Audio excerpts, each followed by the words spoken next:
मैं जोरदार तालियों के साथ में जनता से विनती करता हूं कि देवेंद्र फडणवीस जी को आप करतल ध्वनि से स्वागत करें। धन्यवाद।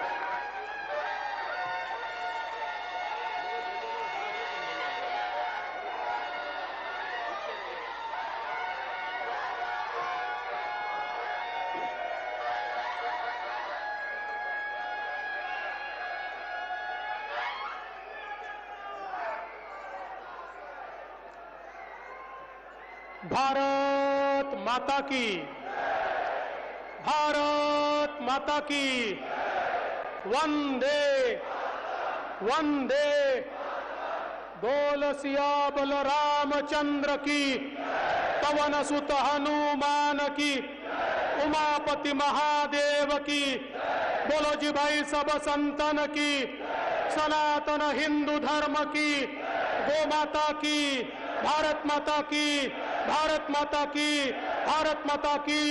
जय भवानी, जय भवानी, जय जय जय जय जय भवानी, जय जय जय जय जय शिवाजी। हम सभी के आराध्य देवत छत्रपति शिवाजी महाराज को मैं नमन करता हूं। भारतीय संविधान के निर्माता भारत रत्न डॉक्टर बाबा साहेब आंबेडकर, इन्हें मानवंदना अर्पित करता हूं। मंच पर उपस्थित हमारे सभी मान्यवर, जिनका नाम आशीष शेलार जी ने, आरयू सिंह जी ने और मंगल जी ने लिया, ऐसे हमारे सारे नेतागण, मैं इसलिए सबके नाम नहीं ले रहा हूं, मैं तय नहीं कर पा रहा हूं कि किसका नाम किस क्रम से लूं।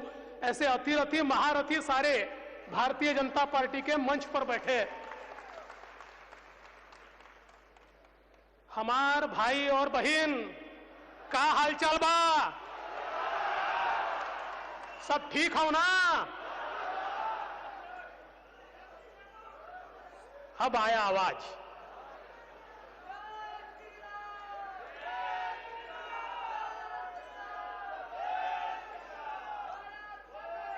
हमने यह तय किया था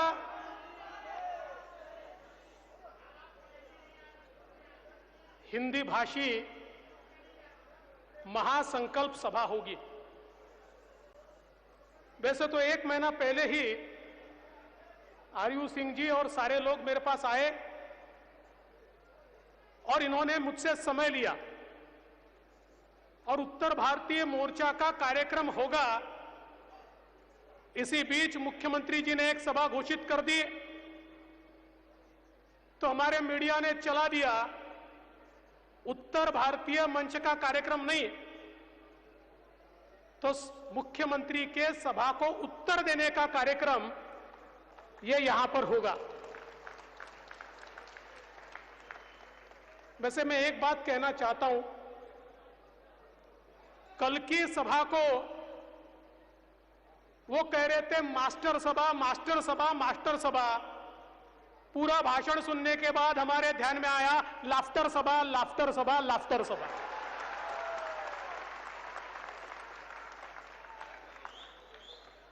कल छत्रपति संभाजी महाराज की भी जयंती थी और भगवान नरसिंह की भी जयंती थी। स्वराज्य की रक्षा के लिए लड़ने वाले छत्रपति संभाजी महाराज और जिन्होंने पापियों के पेट को फाड़ दिया, ऐसे भगवान नरसिंह, ये दोनों की कल जयंती थी। और हमको ऐसा लगा कि कुछ तेजस्वी सुनने को मिलेगा, कुछ ओजस्वी सुनने को मिलेगा, कोई तो ऐसी बात आएगी कि जिस बात से हम हिल जाएंगे। लेकिन लाफ्टर शो आखिर तक खत्म ही नहीं हुआ।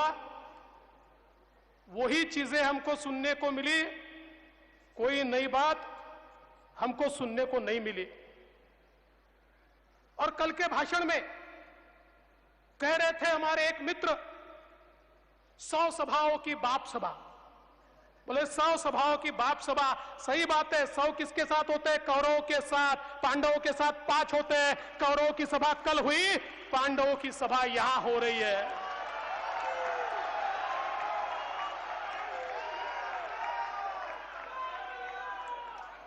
मैं आपसे कुछ सवाल करना चाहता हूं, मुझे जवाब दीजिए। जवाब दीजिए, मुंबई में कोविड में भ्रष्टाचार हुआ कि नहीं हुआ? 1.5 लाख लोगों की मौत हुई कि नहीं हुई?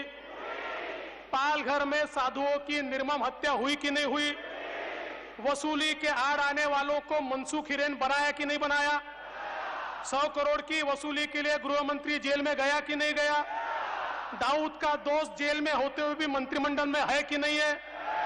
हमारे मजदूर भाइयों को नंगे पांव मुंबई छोड़नी पड़ी कि नहीं छोड़नी पड़ी? मुंबई में मेट्रो का, रास्तों का, सफाई का काम बंद है कि नहीं है? मुंबई के एसटीपी में 5000 करोड़ की बढ़ोतरी हुई कि नहीं हुई? यशवंत जाधव की संपत्ति 35 से 53 हुई कि नहीं हुई? अब मुझे बताइए, इतनी सारी चीजें होने के बाद इसमें से एक भी चीज के ऊपर हमारे मुख्यमंत्री बोले? हमारे मुख्यमंत्री प्रदेश के और देश के पहले मुख्यमंत्री होंगे कि 2.5 साल में इन महाशय ने एक भी भाषण प्रदेश के विकास पर नहीं दिया, प्रदेश के विषय पर नहीं दिया, प्रदेश के लोगों पर नहीं दिया। और अभी अभी हमने हनुमान चालीसा का पठन किया। हनुमान चालीसा तो हमारे दिल में रहती है, पर ये जो रवि राणा, नवनीत राणा है ना, ये नादान है। इनको पता ही नहीं है कि हनुमान चालीसा की 2 लाइनें उद्धव जी को और इस सरकार को पहले से पता है, और सिर्फ उन 2 लाइनों पर वो काम कर रहे हैं। कौन सी 2 लाइनें? राम दुआरे तुम रखवारे, होत न आज्ञा बिन पैसारे।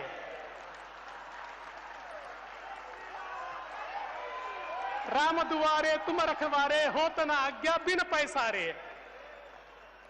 इसीलिए 24 महीनों में 53 प्रॉपर्टी तैयार हो गई, और यशवंत जाधव ने अपनी मातोश्री को 50 लाख की घड़ी भी दे दी। अपनी मातोश्री को, गलत मातोश्री मत समझना। लेकिन मेरा सवाल है, क्या हिंदू हृदय सम्राट शिवसेना प्रमुख बाला साहब ठाकरे ने कभी यह सोचा होगा कि उनके पुत्र के राज में हनुमान चालीसा बोलना राजद्रोह होगा और औरंगजेब के कब्र पर जाकर माथा टेकना ये राज शिष्टाचार होगा? क्या उन्होंने कभी सोचा होगा? दोस्तों, छत्रपति संभाजी राजे, जिनके बारे में कहते हैं देश धर्म पर मिटने वाला शेर शिवा का छावा था, महापराक्रमी परम प्रतापी एक ही शंभू राजा था। जिस छत्रपति संभाजी राजा को औरंगजेब ने तड़पा तड़पा कर मारा, क्या कहता था औरंगजेब? ये नहीं कहता था कि तुम्हारा राज दे दो, ये नहीं कहता था तुम्हारा किला दे दो, ये नहीं कहता था तुम्हारी संपत्ति दे दो। वो तो एक ही बात कहता था, संभाजी मुसलमान बन जाओ, धर्म बदल दो, लेकिन देश धर्म पर मिटने वाला शेर शिवा का छावा था, महापराक्रमी परम प्रतापी एक ही शंभू राजा था। संभाजी राजे ने कह दिया, अरे जान भी चली जाए न स्वराज दूंगा न स्वधर्म दूंगा। और ऐसे संभाजी राजा का, उनका खून करने वाले, उनको मौत की घाट उतारने वाले, उनकी निर्मम हत्या करने वाले औरंगजेब की समाधि पर वो असदुद्दीन ओवैसी जाता है और माथा टेकता है, और तुम देखते रह जाते हो। अरे शर्म करो, चुल्लू भर पानी में डूब मरो, चुल्लू भर पानी में डूब मरो। अरे ओवैसी सुन ले, कुत्ता भी ना पेशाब करेगा औरंगजेब की पहचान पर। अब जो भगवा लहराएगा पूरे हिंदुस्तान पर, अब जो भगवा लहराएगा पूरे हिंदुस्तान पर।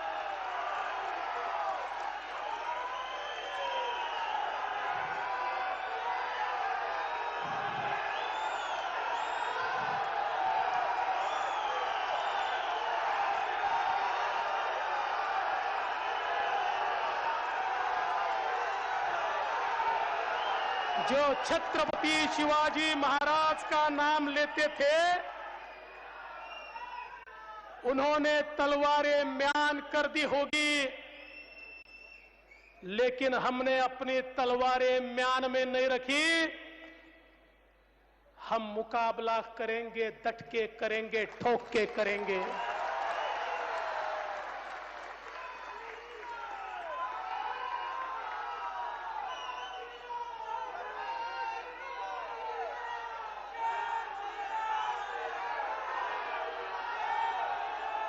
वैसे तो हिंदी भाषियों का सम्मेलन है, किंतु ये सारे हिंदी भाषी मुंबईकर हैं।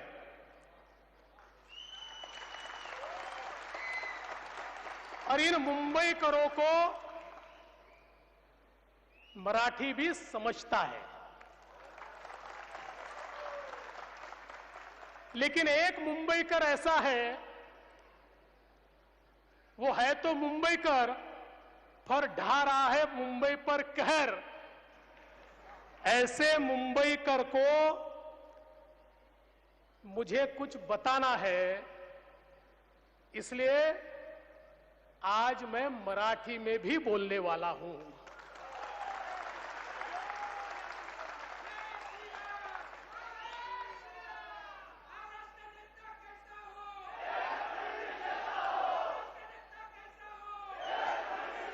अरे मैंने जब कहा, मी जेव्हा म्हणालो राम जन्मभूमीच्या आंदोलनामध्ये अयोध्येमध्ये तुमचा एकही नेता नव्हता, किती मिर्ची लागली? अरे मैं तो अयोध्या जा रहा था, मैं तो बाबरी गिरा रहा था, मैं तो मंदिर बना रहा था, तुझको मिर्ची लगी तो मैं क्या करूं?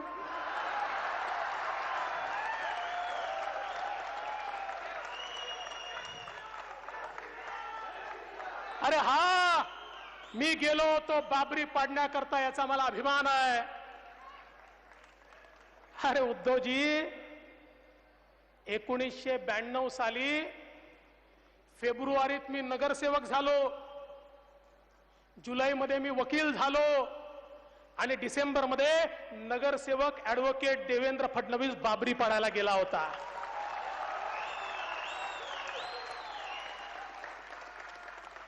सहलीला चला, सहलीला चला, सहलीला चला, नहीं।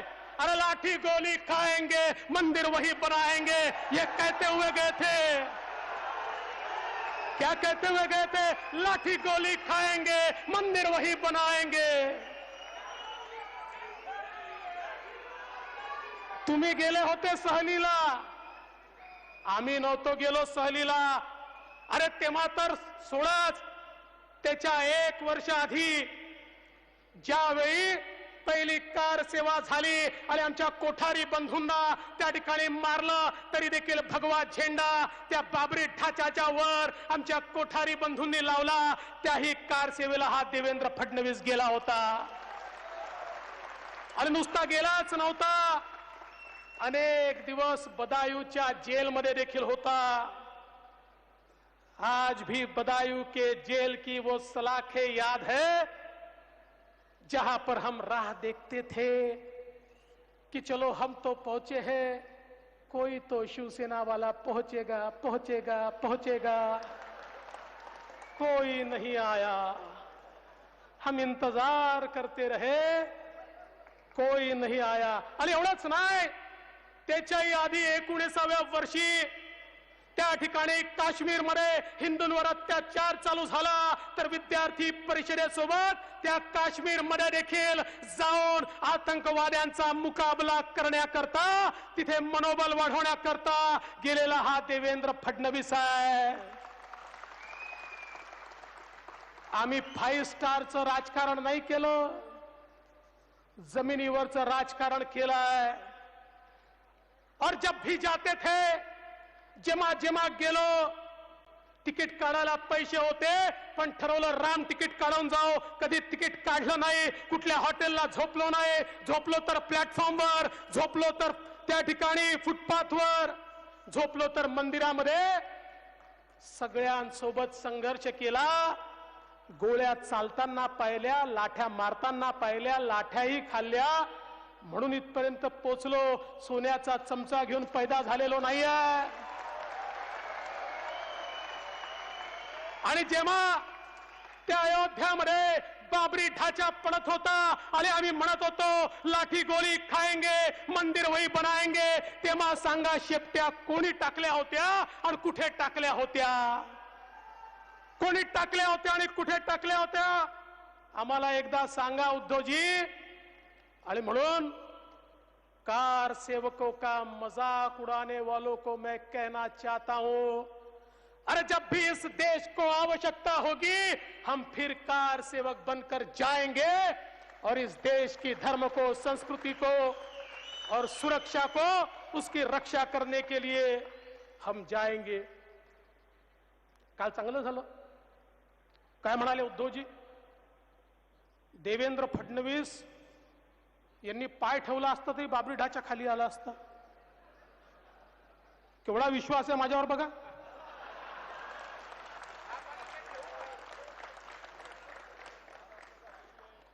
मी तुम्हाला सांगतो कशाला लपवायचं. आज माझं वजन 102 किलो आहे आणि जेव्हा बाबरी पळायला गेलो तेव्हा माझं वजन 128 किलो होतं. पण उद्धवजीला ही भाषा नाही समजत, त्यामुळे त्यांच्या भाषेत सांगतो. सामान्य माणसाचा FSI जर 1 असेल तर माझा FSI 1.5 आहे आणि बाबरी पळायला गेलो होतो तेव्हा माझा FSI 2.5 होता. पण उद्धवजी तुम्हाला असं वाटतंय माझ्या पाठीत खंजीर खुपसून तुम्ही माझं राजकीय वजन कमी करू शकाल? लक्षात ठेवा, हाच देवेंद्र फडणवीस तुमच्या सत्तेच्या बाबरी ढाच्याला खाली आणल्याशिवाय या ठिकाणी थांबणार नाही.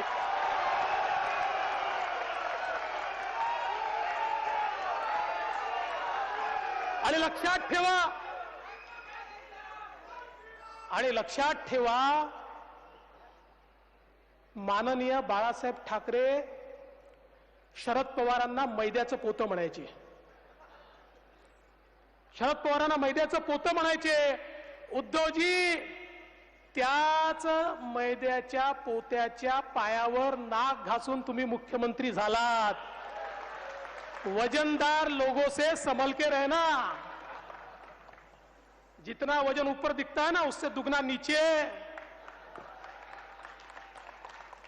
खरं म्हणजे काल कोणीतरी ट्वीट केलं वाघ. अरे त्यांना समजावून सांगा, वाघाचे फोटो काढल्यामुळे वाघ होता येत नाही. वाघ व्हायचं असेल तर निधड्या छातीनं आव्हानांचा सामना करावा लागतो, तेव्हा वाघ होता येतं. नुसती फोटोग्राफी करून कोणाला वाघ होता येत नाही. कुठला सामना केला तुम्ही? कुठला केला सांगा? कुठल्या आंदोलनात तुम्ही होतात? कुठल्या संघर्षाला तुम्ही होतात? कुठल्या संघर्षाला नाही. आणि आजही 2 वर्ष कोरोनाचा संघर्ष चालला. माझा तुम्हाला सवाल आहे, मैदानामध्ये कोण होतं? सांगा, कोण होतं मैदानामध्ये? होते उद्धव ठाकरे? होते, पण फेसबुक लाईव्ह होते. आम्ही अलाईव्ह होतो आणि ते फेसबुक लाईव्ह होते.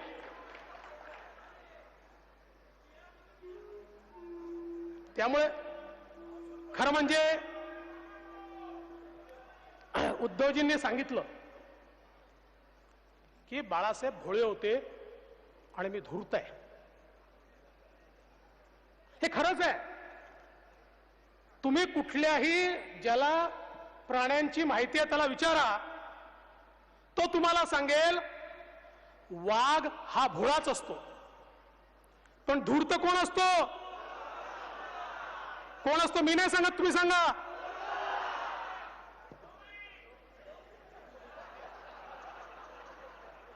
मी नाही म्हणणार.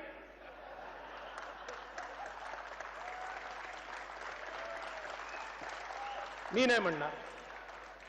अरे त्यांनी पातळी सोडली म्हणून आपण थोडी सोडायची. त्यांच्याकडे बोलायला काहीच नाही म्हणून पातळी सोडून बोलतात. आता आमच्या आशिष शेलारांनी एवढे प्रश्न विचारले, एकाही प्रश्नाचं उत्तर नाही. आमच्या अमित साठ्यांनी पुस्तक छापलं भ्रष्टाचाराचं. अरे काउंटर पुस्तक तर छापा, तेही छापायला तयार नाहीत. त्यामुळे खरं म्हणजे एक लक्षात ठेवा, बाळासाहेब वाघ होतेच, पण आता या देशामध्ये एकच वाघ आहे और शेर का नाम है नरेंद्र मोदी.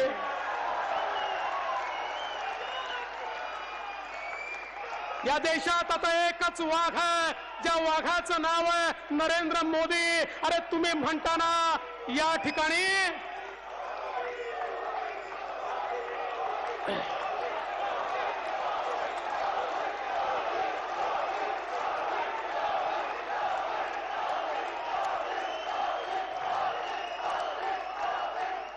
तुम्ही म्हणताना मंदिरातली घंटा वाजवणारा नाही, दहशतवाद्यांना कंठस्नान घालणारा हा हिंदू.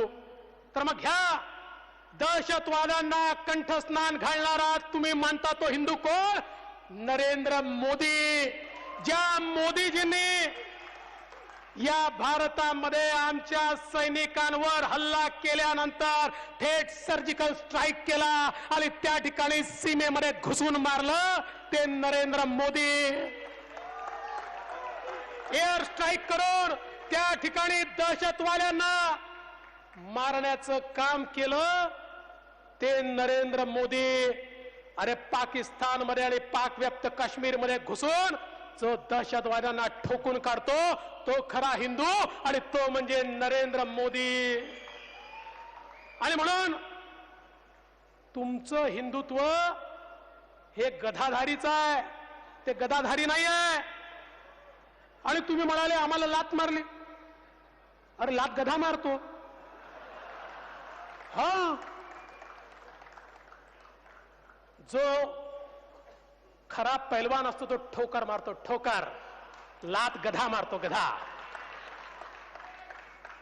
आणि लक्षात ठेवा, हा बदललेला भारत आहे, हा मोदीचा भारत आहे. काश्मीरमध्ये जर आमच्या त्या ठिकाणी एका हिंदूची हत्या केली तर 24 तासाच्या आत 3 दहशतवादी मारणारा हा नवीन भारत आहे. अरे तुम्ही सवाल विचारण्याच्या आत त्या ठिकाणी दहशतवाद्यांना मारण्याची ताकद ठेवणारा भारत हा नरेंद्र मोदींनी केलाय.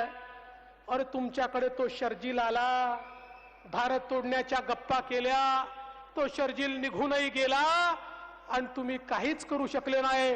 काय भाषण दिलं होतं? शर्जील भारताच्या कुठल्याही कोण्यात असेल तरी त्याला फरफटून आणू. कुठला शर्जील? शर्जीलचा श देखील आला नाही. अशा प्रकारची तुमची अवस्था.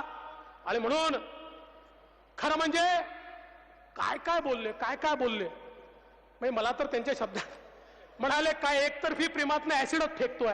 आता कसला आलं एकतर्फी प्रेम?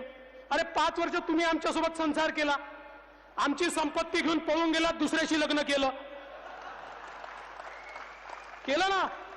संसार आमच्याशी केला, आमच्याच नावावर मतं मागितले, आमच्या नावावर मतं मागितले, आमची संपत्ती घेतली आणि आमची संपत्ती घेऊन दुसऱ्यासोबत लग्न केलं. ऑफिशियल डायव्होर्स तरी करायचा, तेही नाही केला. काय कळतच नाही. आणि तरी म्हणतात एकतर्फी प्रेम, एकतर्फी प्रेम. पण तुम्हाला एक सांगतो, कालचं भाषण हे सोनियाजींना समर्पित होतं. हा, तुम्ही लक्षात घ्या, राष्ट्रीय स्वयंसेवक संघाच्या बद्दल जी भाषा काँग्रेस बोलते तीच भाषा काल उद्धव ठाकरेजी बोलले आहेत. आणि तुमच्याकरता नव्हतं, ते सोनियाजींना सांगण्याकरता होतं. मी हिंदुत्व हिंदुत्व करतोय, मतबित पाहिजे आहेत, पण बघा राष्ट्रीय स्वयंसेवक संघाला शिव्या दिल्या. मी तुमचाच आहे. माझा सवाल आहे, या ठिकाणी खरं म्हणजे उद्धवजींना हे माहिती तरी आहे का की परमपूजनीय डॉक्टर हेडगेवार यांचं नाव स्वातंत्र्य संग्राम सेनानींच्या यादीमध्ये आहे. परमपूजनीय डॉक्टर हेडगेवारजी हे त्या ठिकाणी जेलमध्ये होते, जंगल सत्याग्रहामध्ये जेलमध्ये होते आणि अनेक त्या ठिकाणी कार्यकर्ते त्यांच्यासोबत जेलमध्ये होते. याची माहिती तरी तुम्हाला आहे का? अरे उद्धवजी, माझा तुम्हाला सवाल आहे, पण त्याच वेळी इमर्जन्सी लागली आणि सगळ्या लोकांना जेलमध्ये टाकलं, त्यावेळी तुम्ही कोणाच्या बाजूने होतात? त्यावेळी तुम्ही इमर्जन्सीच्या बाजूने, इंदिरा गांधीच्या बाजूने होतात. अरे आता मात्र पुन्हा सांगतात. मला एक मस्त वाटतं यांचा जो मुद्दा नसला, मुंबईला महाराष्ट्रापासून तोडण्याचं षडयंत्र पाठच केलंय. अरे कोणाच्या बापाची अवकात आहे मुंबईला महाराष्ट्रापासून तोडण्याची? कोण तोडू शकतं? पण मी त्यांना पुन्हा इतिहासाकडे नेतो. काल जनसंघाबद्दल बोले. अरे तुमचंच गॅझेटियर बघा, महाराष्ट्र शासनाने छापलेल्या गॅझेटियर मध्ये स्पष्टपणे लिहिलेलं आहे की संयुक्त महाराष्ट्र समितीत जे घटक होते त्या घटकातला एक घटक हा जनसंघ होता. आणि एवढंच नाही तर तुमचा पक्ष पैदाही झाला नव्हता त्यावेळी या ठिकाणी संयुक्त महाराष्ट्र समिती आणि जनसंघाच्या तिकिटावर उत्तमराव नाना पाटील आणि प्रेमजीभाई आशर हे निवडून आले होते. काय मनात येईल ते बोलून टाकायचं, इतिहास पाहायचा नाही, इतिहास वाचायचा नाही. आणि जेव्हा बोलायला काही नसेल, मुंबई वेगळी करणार. अरे मुंबई वेगळी करायची आम्हाला, महाराष्ट्रातनं नाही. तुमच्या भ्रष्टाचारापासून वेगळी करायची आहे, तुमच्या अनाचारापासून वेगळी करायची आहे, तुमच्या दुराचारापासून वेगळी करायची आहे, तुमच्या अत्याचारापासून वेगळी करायची आहे. याच महाराष्ट्रामध्ये महाराष्ट्राला भूषण वाटेल अशी मुंबई तयार करायची आहे आम्हाला, अशी मुंबई तयार करायची आहे. सामान्य मुंबईकराचा पैसा तुम्ही जो लुटला, मगाची आशीने सांगितलं, रस्ते, पाणी, नाले, गटारी, भुयारी काहीच सोडलं नाही, काहीच सोडलं नाही. आणि म्हणून मी मगाशी सांगत होतो, हे भाषण हे जसं शिवसैनिका करता होतं तसं ते त्या ठिकाणी सोनियाजींकरताही होतं. कारण काल काय सांगितलं, संभाजीनगर मी म्हणतो म्हणजे झालं ना, आता नाव बदलायची आवश्यकता नाही. म्हणजे सोनियाजींची भाषा पुन्हा, म्हणजे मला तर असं वाटतं, ओ खैरे व्हा आता बहिरे, ओ खैरे व्हा आता बहिरे. औरंगाबादचा कायम झाला खसरा आणि भाजपचं सरकार येत नाही तोपर्यंत संभाजीनगर विसरा. आता संभाजीनगर विसरा. कारण उद्धवजीने काल सोनियाजींना सांगितलं, मॅडम चिंता करू नका, आमचा पाठिंबा काढू नका, आम्ही संभाजीनगर करत नाही, आम्ही औरंगाबादच ठेवतो. त्यामुळे मी त्यांना पुन्हा एकदा सांगू इच्छितो, हे जे तुमचं चाललेलं आहे मुंबईच्या संदर्भात, मुंबई तोडण्याची भाषा वगैरे, तुम्हाला पुन्हा आठवण करून देतो. लक्षात ठेवा, तुम्ही म्हणजे मुंबई नाही, तुम्ही म्हणजे मराठी नाही, तुम्ही म्हणजे महाराष्ट्र नाही, तुम्ही म्हणजे हिंदुत्व नाही. काय म्हणाले, आम्ही मुंबईचे बाप. अरे अनरोस पुत्र ऐकला होता, अनरोस बाप कुठला पैदा झाला माहित नाही, अनरोस बाप कुठला पैदा झाला माहित नाही. अरे मुंबई महाराष्ट्र आणि भारताचा एकच बाप आहे आणि त्या बापाचं नाव आहे छत्रपती शिवाजी महाराज, दुसरा बाप नाही आहे. अरे हे स्वतःला मुंबईचा बाप घोषित करून राहिले. म्हणाले मी पंतप्रधानांच्या व्हीसी मध्ये होतो, आणि पंतप्रधानांची मीटिंग IPL सारखी मी त्या ठिकाणी ऐकली. IPL सारखी मनोरंजन करत होते. मला माहित नाही तिथे तर सगळे मुख्यमंत्री होते, चेअरगर्ल आजूबाजूला यांच्या होत्या का मला माहित नाही. पण महाराष्ट्राचा अपमान आहे हो. महाराष्ट्राचे मुख्यमंत्री हे पंतप्रधानांच्या बैठकीत IPL समजून जर बसत असतील आणि तुम्ही महाराष्ट्र चालवता IPL सारखेच आहे, मनोरंजनच करताय. पण माझा तुम्हाला सवाल आहे, तुमचं तर मनोरंजन होत आहे, पण त्या नांदेडमध्ये त्या ठिकाणी अतिरिक्त ऊस विकत घेतला नाही म्हणून ज्या शेतकऱ्यांनी आत्महत्या केली त्या शेतकऱ्याकडे कोण पाहणार आहे? ज्या एसटीच्या 135 कर्मचाऱ्यांनी आत्महत्या केली त्यांच्याकडे कोण पाहणार आहे? ज्या मराठ्यांचं आरक्षण गेलं त्यांच्याकडे कोण पाहणार आहे? ज्या ओबीसींना आरक्षणापासून तुम्ही वंचित केलं त्यांच्याकडे कोण पाहणार आहे? पाणी आणि वीज या ठिकाणी मिळत नाही, त्या सामान्य माणसाकडे कोण पाहणार आहे? या ठिकाणी शेतमजूर असेल, 12 बलुतेदार असेल, त्याच्याकडे कोण पाहणार आहे? अरे तुमचं मनोरंजन चाललंय, पण या ठिकाणी सामान्य माणसाची होरपळ होते. आणि म्हणून खर तर मुंबईमध्ये आम्ही काय काय केलं हे सांगायची आवश्यकता नाही. आशिषजींनी ते सांगितलंय. मेट्रोचं जाळं असेल, इंदू मिलचं स्मारक असेल, कोस्टल रोड असेल, ट्रान्सफॉर्मर लिंक असेल, लिंक रोड असेल, सी लिंक असेल, नवी मुंबईचा एअरपोर्ट असेल, हजारो गोष्टी या ठिकाणी सांगता येतील की ज्या आम्ही केल्या. पण तुम्ही मात्र विकासावर काहीच बोलत नाही. तुमचं कर्तृत्व काय? इस सरकार का निर्णय क्या?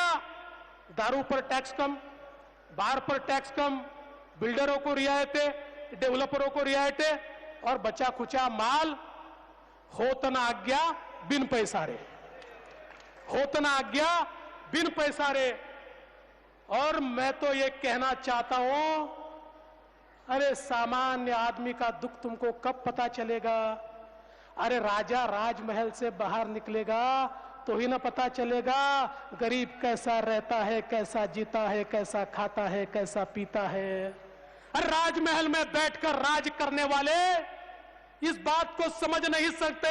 जो राजर्षि है, नरेंद्र मोदी जी जैसे, जो राजा तो है लेकिन ऋषि है, जो अपने आप को सेवक कहते हैं, वो जानते हैं गरीबों का दर्द क्या है, इसलिए गरीबों के लिए काम करते हैं, इसलिए गरीबों के मसीहा है, इसलिए उनके पीछे पूरी दुनिया खड़ी है.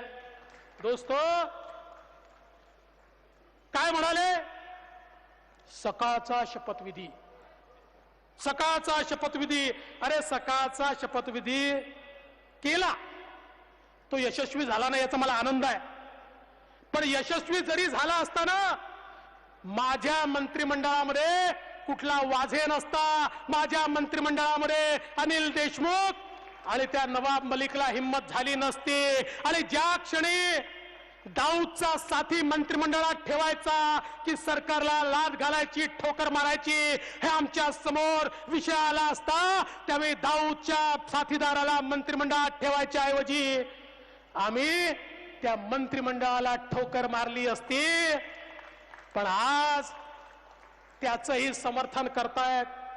वर्क फ्रॉम जेल चाललाय, त्यांचे फोटो छापले जातात आणि या ठिकाणी आम्हाला विचारतात तुम्ही त्यांच्या सोबत बसले असते का? आणि म्हणून लक्षात ठेवा, या ठिकाणी खरं म्हणजे उद्धवजी काल सांगत होते सामनामध्ये सत्य छापून येतं, सामनामध्ये सत्य छापून येतं. माझा एकच सवाल आहे, तुम्ही 2014 पूर्वी सामनामध्ये शरद पवार साहेब आणि सोनिया गांधी यांच्याबद्दल जे छापत होतात ते सत्य आहे का? हे जर आम्हाला एकदा सांगितलं तर आमचं या ठिकाणी खऱ्या अर्थानं समाधान होईल. आणि शेतकऱ्याला बांधावर तुम्ही जे आश्वासन दिलं होतं ते आश्वासनही सामनात छापून आलं होतं, त्याचं नेमकं काय झालं हे देखील या ठिकाणी सांगितलं पाहिजे. आणि म्हणून मैं तो इतना ही कहना चाहता हूं, अब तो हनुमान चालीसा की शुरुआत हो गई है. अब चिंता की बात नहीं है, लंका का दहन होगा और मेरे साथ ये सारी वानर सेना खड़ी है, ये अतिरथी महारथी खड़े हैं, ये सब मिलकर अब यहां पर लंका का दहन करेंगे. और इसलिए इतना ही कहना चाहता हूं, ये जो हालात है ये सब तो सुधर जाएंगे, ये जो हालात है ये सब तो सुधर जाएंगे, पर जाते जाते कई लोग निगाहों से उतर जाएंगे। सवाल जहर का नहीं था, सवाल जहर का नहीं था, वो तो मैं पी गया। तकलीफ लोगों को तब हुई जब पीकर भी मैं जी गया। अरे म्हणून खरं म्हणजे हमारे सारे हिंदी भाषियों के सम्मेलन में आपने मेरा स्वागत किया, सत्कार किया, आपका आभार व्यक्त करता हूं। लेकिन ये मेरा स्वागत सत्कार मुझे तभी फलेगा जिस दिन इस मुंबई की महानगर पालिका को भ्रष्टाचारियों के हाथ से हम मुक्त करेंगे। जिस दिन इस महानगर पालिका पर भगवा तो फहरेगा, लेकिन भारतीय जनता पार्टी का भगवा फहरेगा। बताइए, आप तैयार हैं? तैयार है? तैयार है? तो मेरे साथ एक गीत बोलना है आपको। मैं बोलूंगा, मेरे पीछे बोलेंगे, जागो तो एक बार, जागो जागो तो, जागो तो एक बार, जागो जागो तो, जागो तो एक बार हिंदू, जागो तो, जागो तो एक बार हिंदू, जागो तो।